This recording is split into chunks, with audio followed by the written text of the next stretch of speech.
समास क्या होता है? दो या दो से अधिक शब्दों से मिलकर एक नया शब्द बनता है, या एक नया शब्द जब बनता है तो एक नया अर्थ प्रकट करेगा, तो इसे समस्त पद कह दिया जाता है। और जो इस समस्त पद को मिलाने की जो प्रक्रिया होती है उसे हम समास कहते हैं। जैसे एक शब्द है आपके सामने, देशभक्त। देशभक्त देशभक्त का जो शब्द है इसमें देश और भक्त से मिलके बना है। देश है पूर्व पद, पहला वाला पद है, पहला एक शब्द है, इसे पूर्व पद कहते हैं। इसमें दूसरा जो शब्द है उसे हम उत्तर पद कहते हैं, तो दोनों मिला के क्या बना? देशभक्त बना। समस्त पद जो देशभक्त है उसे समस्त पद कहेंगे, यानी कि इस प्रक्रिया को हम समास कह देते हैं। दूसरा शब्द है सीताराम। सीता और राम का विग्रह किया गया, तो ये विग्रह ऐसे होता है और समास जुड़ा हुआ शब्द, मिला हुआ शब्द होता है।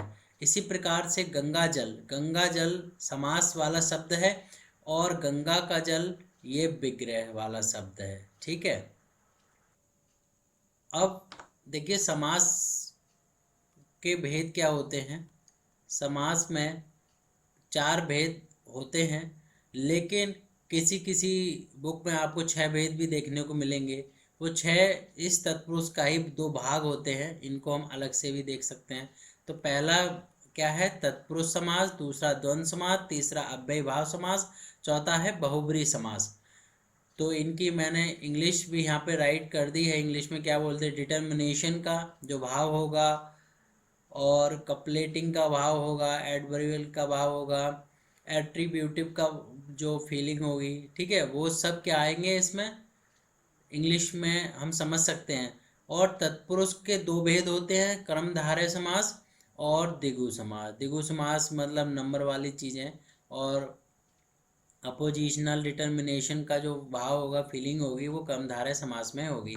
वैसे विग्रह संधि में भी होता है और समास में भी होता है। दोनों में अंतर क्या है? देखो संधि में क्या होता है, संधि में वर्णों का जो मेल होता है, 2 वर्ण आपस में मिलके एक नया अक्षर बना देते हैं। जैसे ता, आधा ता और गा मिलके दा में कन्वर्ट हो जाता है। ठीक है। इसी प्रकार से संधि में वर्णों का जो रूप होता है वो परिवर्तित हो जाता है। संधि का समास नहीं किया जा सकता। संधि का एक ही अर्थ होता है, समास का, संधि का समास नहीं होता। संधि में पृथक शब्द संधि विच्छेद कहलाते हैं और समास में यही अलग अलग शब्द विग्रह कहलाते हैं। संस्कृत में समास होने पर संधि अवश्य होती है, किंतु हिंदी में ऐसी कोई विधि देखने में नजर नहीं आती। तो हमने देखा कि समास क्या होता है, समासपद किसे कहते हैं, और उसके भेद भी देख लिए। अब सबसे पहले चलते हैं तत्पुरुष समास के लिए। तत्पुरुष समास क्या होता है? इस समास में हम देखते हैं कि विग्रह को, से, द्वारा, के लिए, काकी, के, में, पेपर, इन शब्दों का लोप होता है। ये शब्द गायब नजर आते हैं। ठीक है। इसमें पहला जो पद होता है वो विशेषण होता है, और उत्तर पद और या उत्तरखंड जो पद होता है वो प्रधान होता है। उसकी कंसेप्ट को दर्शाया जाता है। यानी कि स्वर्ग एक वर्ड है जैसे, ठीक है। अब स्वर्ग को जा रहे हैं, आ रहे हैं, क्या हो रहा है, तो यहाँ पर प्राप्त लगाने का मतलब है, ये पता चला, भाव पता चला। इसको लगाए बगैर आपको नहीं पता चलता, तो इसलिए प्रधान हो गया। तो स्वर्ग को प्राप्त, तो यहाँ पर को शब्द का लोप था, यानी गायब था। आपत्ति को जानने वाला, यानी आपत्ति को पैदा करने वाला, आपत्तिजनक। आशातीत, आशा को लांघकर गया हुआ, ठीक है, आशातीत। तो आप देख रहे हैं यहाँ पर को शब्द आया, यहाँ पर भी को शब्द आया। तो समास में इस तरीके के अगर हमें अक्षर देखने को मिलते हैं, शब्द देखने को मिलते हैं, तो यानी कि जब उसका अर्थ निकालें तो ये शब्द नजर आते हैं, तो हमें समझ लेना चाहिए वहाँ पर तत्पुरुष समास होता है। जैसे तुलसीकृत, तुलसी से लिखा हुआ या तुलसी द्वारा लिखा हुआ, देखो ये मिल रहा है ना शब्द। हस्तलिखित, हाथ से लिखा हुआ। शोकाकुल, शोक से व्याप्त कुल। ठीक है, तो इस तरीके के जो शब्द हैं वो आपको देखने को मिलते हैं। तो समास में तत्पुरुष के कुछ और भी भेद होते हैं। अभी आपने देखे ये जो शब्द देखे थे आपने, से, द्वारा, के लिए, से, ठीक है, काकी के, में, पेपर, ये शुरुआत में ही लिखे थे। अगर ये शब्द नजर आते तो वहां पर तत्पुरुष समास होता है। नजर आने का मतलब है जब आप उसका विग्रह करते हैं तो इन शब्दों की फीलिंग आनी चाहिए। लेकिन यहाँ पर अगर हम कारक के और अन्य आधार पर हम तत्पुरुष के भेद करें तो कर्म तत्पुरुष, अगर एग्जाम में और डीप तरीके से पूछा जाता है कि कर्म तत्पुरुष ऑप्शन में आ जाए या करण तत्पुरुष ऑप्शन में आ जाए, तो वहां पर इसका मतलब आप और डीप में पूछना आपसे एग्जामिनर चाह रहा है। जैसे ग्राम गत, ग्राम को गत, जहां पर को शब्द आएगा वहां पे कर्म तत्पुरुष होता है। परलोक गमन, परलोक को जाने वाला, यानी परलोक को गमन, को आया। इसी प्रकार से मरणासन, मरण को पहुंचा हुआ। मन गणंत, मन से गढ़ा हुआ। शल्य चिकित्सा, शल्य से चिकित्सा। स्व रचित, अपने आप रचित। तुलसी रचित, तुलसी द्वारा रचित। रोग मुक्त, रोग से मुक्त। तुलसी कृत, तुलसी द्वारा कृत या लिखित। तो यहाँ पर देख रहे हैं से या से द्वारा आए, तो जहाँ पर से और से द्वारा आए तो वहाँ करण तत्पुरुष होता है एक्चुअली तत्पुरुष ही है ये। अगर एग्जाम में कर्म या करण तत्पुरुष नहीं है और आपको यही सब अक्षर देखने को मिलते हैं जब आप इनका विग्रह करते हैं, तो इसका मतलब ये होगा कि वहां पर आप तत्पुरुष ऑप्शन में गिवन होगा। ठीक है, इसी तरह से जहां पर आपको के लिए शब्द मिलता है, के लिए, युद्ध के लिए, भूमि, देश के लिए, भक्ति, हवन के लिए सामग्री, देव के लिए बलि, हाथ के लिए हथकड़ी, हाथ के लिए घड़ी, रसोई के लिए घर।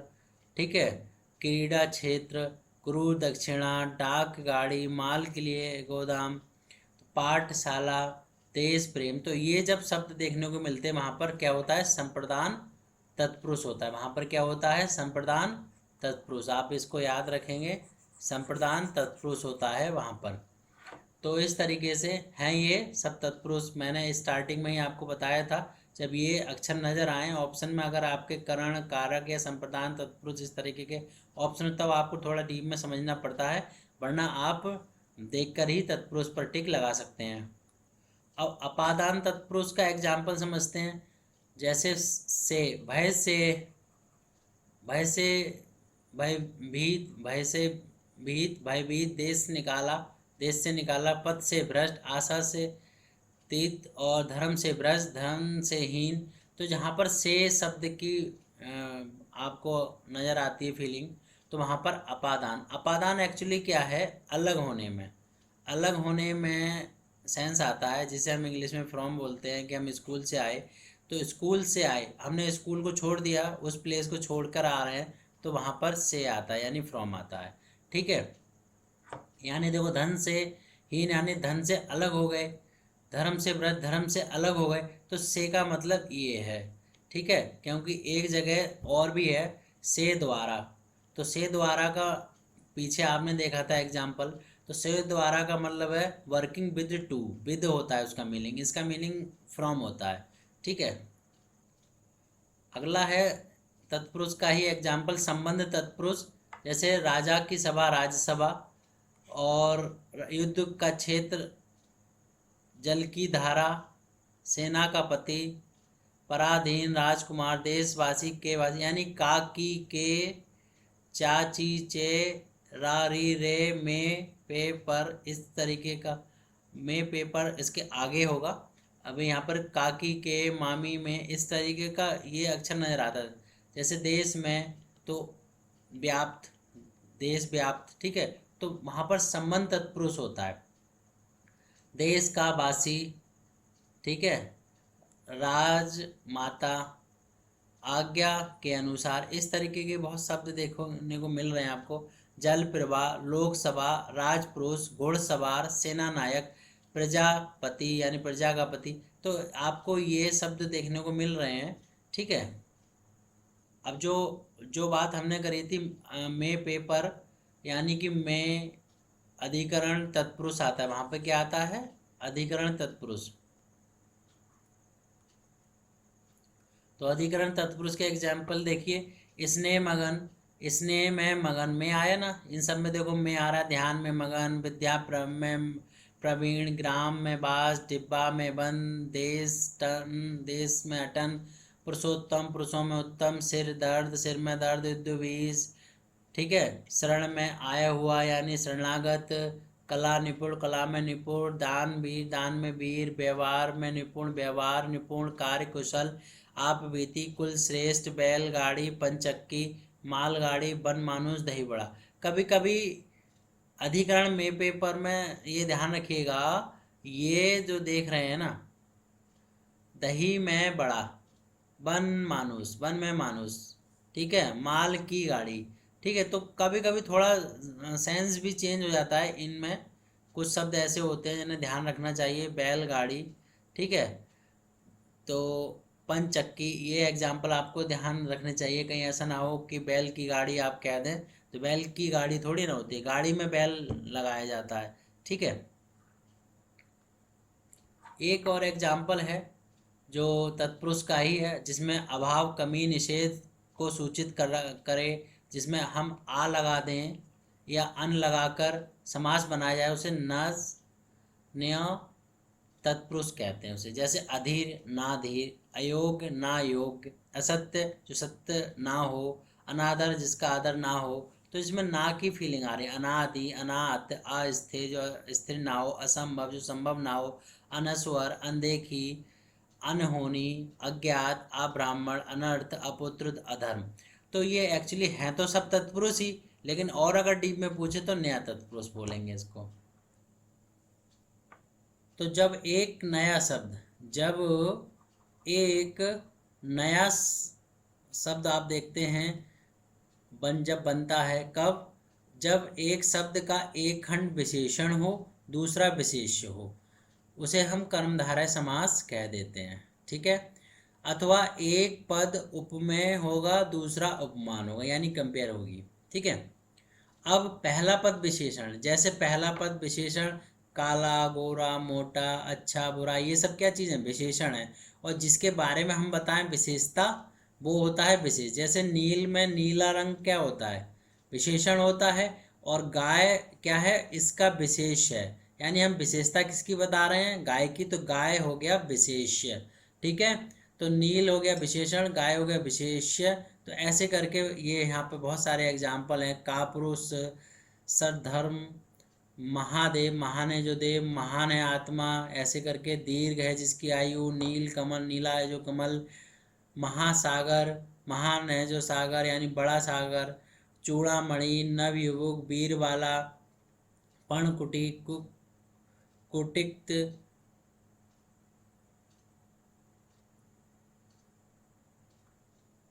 इसी प्रकार से खादान्य है, राजऋषि है, अल्पसंख्यक है, मंदबुद्धि है, परमाणु, लाल मिर्च, लाल में लाल रंग आ गया ना, ठीक है। कनकलता, पंचक्की, परमेश्वर, महाकवि, भला मानुष, चंद्रमुख, बुद्धि, पीताम्बर, प्रधानाध्यापक, विद्याधन, गुरुदेव, महाजन, दुश्चरित और महापुरुष। तो इनमें की पहचान क्या है, आपने देखा कि पहला पद विशेषण है, अल्प मतलब कम, कम बुद्धि, कम संख्या में, ठीक है, मंद बुद्धि। तो ये सब क्या है, पहला शब्द क्या है, विशेषण है, तभी ये कर्मधारय है। पहचान ये होती है कर्मधारय की। अच्छा, कर्मधारय बहुब्री में आगे मैं डिफरेंस बताऊंगा, जहां पर कंफ्यूजन होते हैं जनरली। लेकिन उपमेय उपमान के बारे में भी समझ लीजिए। अब देखो, देह लता, ये कंपेयर होगी, देह रूपी लता, यानी कि जो लता या लता किसी, जैसे आप देखो ट्री पर ऐसे करके बेल चढ़ती चली जाती है, ठीक है। तो देह रूपी लता, तो लता को क्या बता दिया, देह। चरण कमल, चरण को क्या बता दिया, कमल के समान, ठीक है। तो यहाँ कंपेयर हो रहे, इसलिए उपमेय उपमान होता है। प्राण प्रिय, प्राणों में प्रिय, ठीक है।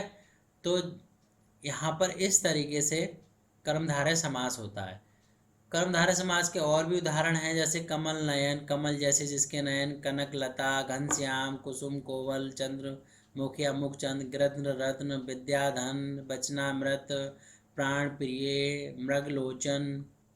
इसी प्रकार से भुजदंड, स्त्री रत्न, रक्तोत्पल, पुरुषोत्तम, ग्रंथ रत्न हैं। तो ये क्या हैं, सब कर्मधारय के एग्जाम्पल हैं। अभी आप बस देखते जाइए, आगे डिफरेंस में बता दूंगा। अब एक और समास देखिए जिसमें पहला पद संख्या हो, काउंटिंग हो, जिससे समस्त पद या समूह का बोध होता है।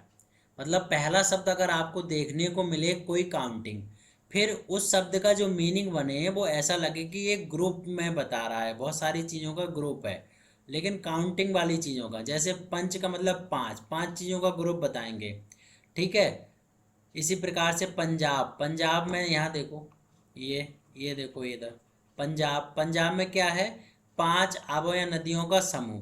तो फिर ये ग्रुप बता रहा है आपको, काउंटिंग स्टार्टिंग में मिल गई, फिर उन्हीं चीज़ों का ग्रुप बता रहे हैं, ठीक है। पांच ऐसी चीज़ें जिनका ग्रुप है, ठीक है। षड दर्शन, मतलब जो आगे वर्ड लिखा है वो चीज़ अलग नहीं है, ये छः की छः वैसी ही हैं, लेकिन ये षड दर्शन है। जैसे मीमांसा दर्शन है, ठीक है, सांख्य दर्शन है। तो आपको ये जब दर्शन के बारे में पढ़ते हैं, फिलॉसफी, सिक्स फिलॉसफीज, तो वो हैं ये धर्म से रिलेटेड ही हैं। चौपाया, ठीक है। इसी प्रकार से तिकोना, दुपट्टा, त्रिभुवन, दोपहर, इकतारा, त्रिफला, सतसई, चवन्नी, ठीक है। दिगु, दुराहा, अष्टाध्यायी, नवनिधि, पंचतंत्र, चौमासा, शताब्दी, सप्ताह, तिरंगा। तो ऐसे शब्द जो आपको देखने को मिल रहा है, काउंटिंग भी मिल रही है देखने को, और उन्हीं चीज़ों का ग्रुप मिल रहा है, ठीक है। त्रिफला, तीन फलों का समूह, ठीक है। तो ये त्रि का मतलब थ्री हुआ, और फल का मतलब यहाँ पे फल है, लेकिन इसमें और कोई चीज़ नहीं मिल रही, तीनों एक ही चीज़ से मिलके बन रहे हैं। तीन फल हैं, हालांकि अलग अलग होते हैं, आमला, हरड़, बहेड़ा, वो अलग बात है, लेकिन फल की बात हो रही, फल शब्द की बात हो रही, तीन फल, ठीक है, इस तरीके से। अब देखिए द्वंद्व समास। द्वंद्व समास क्या होता है, द्वंद्व समास जिसमें दोनों ही मेन पद होंगे, यानी दोनों ही शब्द मेन होते हैं, उनकी दोनों की ज़रूरत होती है, दोनों के बिना सेंटेंस का मीनिंग कंप्लीट नहीं होता है, ठीक है। उनका हम विग्रह अगर करते हैं तो फिर विग्रह करने पर और शब्द या शब्द अथवा शब्द हम पाते हैं। जैसे आगा पीछा, आगा और पीछा, आगे और पीछे। देश विदेश, देश और विदेश। हरि या हर, घन घोर, धनी मानी, ऊंच नीच, ठीक है। इसी प्रकार से लव कुश, स्त्री पुरुष, माँ बाप, राजा रानी, राजा और रानी, माँ और बाप, सीधा और साधा, राधा और कृष्ण, रात और दिन, दाल और रोटी, पाप पुण्य, गंगा यमुना, सुख दुख, दाल भात, लोटा डोरी, आटा दाल, घी शक्कर, रुपया पैसा, और अन्न जल। तो ये शब्द क्या हैं, ये जितने भी शब्द आप देख रहे हैं वो सब क्या है, द्वंद्व समास। इनमें और या शब्द का लोप होता है जब हम इनको अलग अलग करते हैं। इसी प्रकार से और भी उदाहरण, जैसे ऊंच नीच, जन्म मरण, छोटा बड़ा, यश और अपयश, उल्टा और सीधा, अपना पराया, ठीक है। जल वायु, भूख प्यास, राम लक्ष्मण, अमीर गरीब, दूध दही, मीठा और मीठा, प्यारा और प्यारा, नर्म और नर्म, हरा भरा, आशा निराशा, खट्टा मीठा, अन्न जल, भरा बुरा, नर नारी, दो चार, लाभ हानि, तन और मन, ठीक है। तो ऐसे करके जब हम बोलते हैं इन शब्दों में तो हम क्या पाते हैं, और अथवा या शब्द का लोप पाते हैं। तो जब ये शब्द आपको नजर आए विग्रह करने पर, तो वहाँ पर द्वंद्व समास होता है, क्योंकि पहचान ही यही होती है। तो अब देखिए यहाँ पर दूसरा नेक्स्ट समास है अव्ययी भाव समास। अव्ययी का मतलब होता है एडवर्ब वाला वर्ड, ठीक है। एडवर्ब आपको नज़र आएगा इंग्लिश में। तो जैसे मेरे वीडियोस हैं इंग्लिश के भी, आप वो देखिएगा, और उसमें मैंने पूरी ग्रामर को समझाने का प्रयास किया है। तो वहाँ पर आप देखेंगे तो आपको थोड़ा आसान हो जाता है समझना। जिस समास का पहला शब्द अव्यय हो यानी एडवर्ब हो, क्रिया विशेषण हो। वास्तव में क्रिया विशेषण अव्यय का काम करता है। इस अव्यय युक्त शब्द का भाव अव्ययी भाव समास कहते हैं। जैसे हाथों हाथ, पहला शब्द क्या होगा? अव्यय। हाथों हाथ यानी हाथ से हाथ। गली गली, इसका मतलब है हर गली, प्रत्येक गली। तो प्रत्येक टाइम क्लॉज, जब टाइम की बात आए, प्लेस की बात आए, मैनर की बात आए, तो वहाँ पर एडवर्ब होता है। दिनों दिन, दिन ही दिन में, तो दिन। यथाशक्ति, यथावर्ड, ठीक है। अनुकूल, अप्सरा अनुसार, अप्सर के अनुसार। भर पेट, बेग खटके, साफ सुथरा, हर घड़ी, आमरण, प्रति क्षण, बीचों बीच, प्रत्यक्ष, बेकाम, आसमुद्र, आजन्म, अनुरूप, आजीवन, प्रतिदिन। तो ये शब्द क्या है? अव्ययी भाव समास है। ये शब्द अव्ययी भाव समास। फिर देखिए नीचे वाले शब्द जो नीचे लिखे हुए हैं, बेशक, बेशक, या जीवन, यावज्जीवन, बरकस, अनजाने, निसंदेह, बेकाम, अवसरानुसार। तो हम देख रहे हैं पहला जो शब्द है वो क्या है? एडवर्ब को प्रेजेंट कर रहा है, ठीक है। यानी कि क्रिया विशेषण के भाव को प्रकट कर रहा है, तो वहाँ पर अव्ययी भाव समास होता है। अब देखिए यहाँ पर बहुब्री समास है। तो दो या दो से अधिक शब्दों से मिलकर जब एक नए शब्द का निर्माण होता है तो वो विशेषण बन जाता है। तो जब वो विशेषण बन जाएगा वह बहुब्री समास कहलाता है, यानी किसी की विशेषता बताएगा। अगर विशेषता नहीं बता रहा है तो वो कर्मधारय ही रह जाएगा, या फिर वो द्विगु हो सकता है। इस समास में कोई भी पद प्रधान नहीं होता। थर्ड पर्सन की क्वालिटी की हम बात करते हैं इसमें। जैसे बाला, बाली, जिसका, जिसकी शब्द जब हम विग्रह करते हैं तो ये पाए जाते हैं। जैसे चंद्रमुखी, चंद्र के समान है जिसका मुख, ठीक है। जिसका मुख, अगर जिसका शब्द आ रहा है इसका मतलब किसी की बात कर रहा है, अर्थात स्त्री। त्रिवेणी, तीन नदियों का संगम स्थल, अर्थात प्रयागराज। तो समझ लीजिए जिसमें इसका आंसर जो है अर्थार्थ निकल रहा है। अर्थार्थ का मतलब जिसका कोई मीनिंग निकल रहा हो, ठीक है, तो वहां तक तो बहुब्री होता है। अगर खाली डिफाइन हो रहा है तो फिर वहां पर आपका कर्मधारय होगा। अब यहाँ पर और एग्जाम्पल देखिए। चतुर्मुख, चतुरानन, एक ही बात है। चार हैं मुख जिसके अर्थार्थ ब्रह्मा जी। अल्प बुद्धि, अल्प है जिसकी बुद्धि। फन, कन फटा, कान है फटा जिसका अर्थार्थ फकीर। पतझड़, झड़ में झड़ जाते हैं पत्ते जिसमें अर्थार्थ पतझड़ ऋतु में। जितेंद्रिय, जीत लिया है जिसने इंद्रियों को। नकटा, नाक कटा है जिसका, यानी किसी का नाक काट दिया, उस अगर आपको उसका आगे का पता है। और दूसरी बात, जिसका शब्द मिल रहा है तो वहाँ पर हमें पता चलता है बहुब्री समास है। महान है जिसकी आत्मा, तो जिसकी आत्मा, महात्मा, अर्थात सब जानते हैं बापू को महात्मा कहते थे। दूध मुहा, मुंह में दूध है जिसके, अर्थात छोटा बालक। तो जहाँ पर सेंस मिल रहा है। इसी प्रकार से मृग नयनी, तीव्र बुद्धि, निशाचर, दीर्घ बाहु, गिरिधर, गजानन, बारहसिंगा, उदार हृदय, दशानन, 10 मुख हैं जिसके, अर्थात रावण। सुमुखी, सुंदर मुख, अर्थात स्त्री। नीलकंठ, नीला है जिसका गण, अर्थात शिव। तपोधन, तपी जिसका धन, अर्थात तपस्वी। चक्रपाणी, चक्र है पानी में जिसके, अर्थात विष्णु। पतिव्रता, चक्रधर, और चतुर्भुज, त्रिलोचन। तो इस तरीके के अगर हमें शब्द नजर आते हैं तो वहाँ पर बहुब्री समास होता है। इसी प्रकार से बहुब्री समास के शब्द अगर एग्जाम में आ जाते हैं तो उनको भी समझ लेते हैं। जैसे इंद्र के लिए प्रयुक्त कितने शब्द हो सकते हैं जो मेन है। वज्रपाणी, सचिपति, नागपति यानी स्वर्गपति, सहस्त्राक्ष जिस 100 आँखों वाला।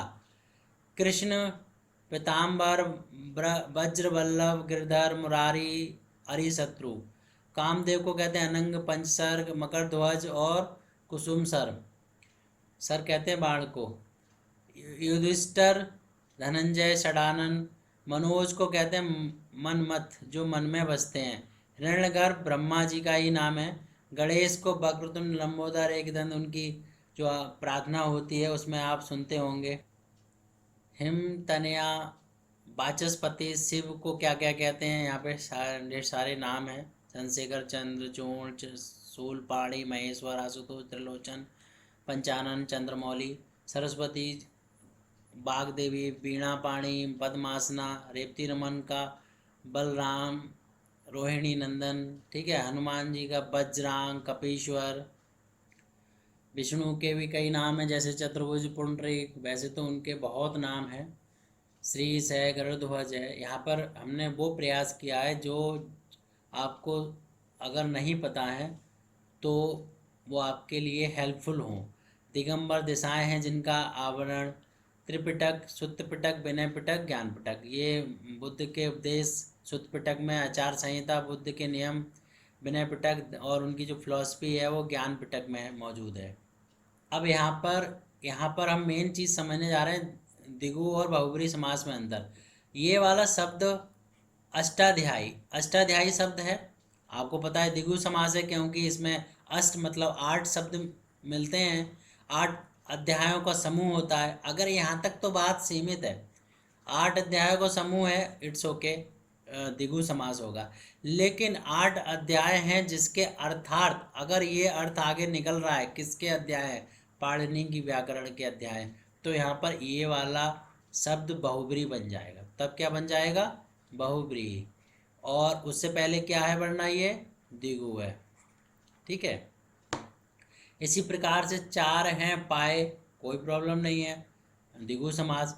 4 हैं पाए अर्थार्थ या 4 हैं पाए जिसके मतलब 4 पाई। 3 नेत्र वाला, कोई प्रॉब्लम नहीं, दिगु समास। लेकिन 3 नेत्र वाला अर्थार्थ शिव जी। तिरंगा 3 रंग हैं जिसमें, कोई प्रॉब्लम नहीं, 3 रंग हैं जिसमें अर्थार्थ झंडा तिरंगा। तो जब आगे अर्थ मिले तो वहां पर बहुब्री समास होता है। इसी प्रकार से क्रमधारय बहुब्री में भी अंतर है। जैसे दिव्य दृष्टि, दिव्य है जो दृष्टि, दिव्य है जो दृष्टि तो कर्मधारय है। दिव्य है जिसकी दृष्टि, जिसका जिसकी बाला, ऐसे शब्द मिलते हैं ना, फीलिंग अगर ऐसी बनती है तो वहां पर क्या होता है, व्यक्ति विशेष यानी बहुब्री समास हो जाएगा। मतलब बताने का तात्पर्य आपको ये है कि ये जो शब्द हैं ये कर्मधारय में भी देखने को मिलते हैं, बहुब्री में भी मिलते हैं। लेकिन कर्मधारय में अगर उसका अर्थ आगे डिफाइंड नहीं है, नहीं कर रहे हैं, तो तब तक तो वो है कर्मधारय। अगर उसका अर्थ आगे डिफाइन हो रहा है तो इसका मतलब है वो बन जाता है बहुब्री। जैसे महात्मा है, महान है आत्मा, कर्मधारय समास हुआ। महान है आत्मा जिसके अर्थार्थ, अब महात्मा किसको कहते थे, बापू को, महात्मा गांधी को, तो ऐसे करके, या और भी जो महात्मा हुए हैं, महात्मा बुद्ध को भी कहते थे, ठीक है। तो वहां पर बन जाएगा बहुब्री समास, यानी एक ही शब्द दो दृष्टि से अलग अलग नजर आता है। पीताम्बर पीला है अंबर, कोई प्रॉब्लम नहीं, ये कर्मधारय रहेगा। लेकिन अगर आगे डिफाइन करें, पीला है जिनका अंबर अर्थार्थ कृष्ण, ठीक है। अंबर कहते हैं कपड़ों को, पीताम्बर पीले कपड़े धारण करते हैं ना, वो आपने देखा हो मंदिरों में कृष्ण जी महाराज को पीले कपड़े पहनाए जाते थे, तो वहाँ पर बहुब्री समास हो जाएगा। तो इस प्रकार से हमने देखा कर्मधारय समास और बहुब्री समास में क्या क्या अंतर है, और हमने तत्पुरुष समास, दिगु समास, ये जितने भी समास देखे। हालांकि हम इसको 5 मिनट में भी ख़त्म कर सकते थे, 2 मिनट में भी ख़त्म कर सकते थे, 3-4 अक्षर बचा के कि इसमें ये होता है, इसमें होता है। लेकिन आप खुद विचार करें कि क्या आपको एग्ज़ाम में इतना करने से अगर आपके पेपर में आसान हो रहा है तो इट्स ओके, आपको मुबारक है। और अगर नहीं हो रहा है तो आपको इसका मतलब है ठीक से पढ़ने की ज़रूरत है, थोड़ा डीप में पढ़ने की ज़रूरत है। और जितना सफिशेंट हो सकता था वो मैंने अपनी तरफ से पूरा प्रयास किया है। इतना करने के बाद भी अगर कोई टेक्स्ट बुक उठाते हैं तो आपके लिए बहुत बेनिफिशियल होगा। So thank you for watching this video. अगर आपको ये लेक्चर अच्छा लगा, पसंद आया, तो आपको शेयर कर दीजिए, और अगर आप नहीं करना चाहते तो आप कोई प्रॉब्लम नहीं है, बट हम तो यही कहेंगे कि आप इस लेक्चर को शेयर कर दीजिए जिससे और लोगों को फ़ायदा मिले। तो thank you for watching this video.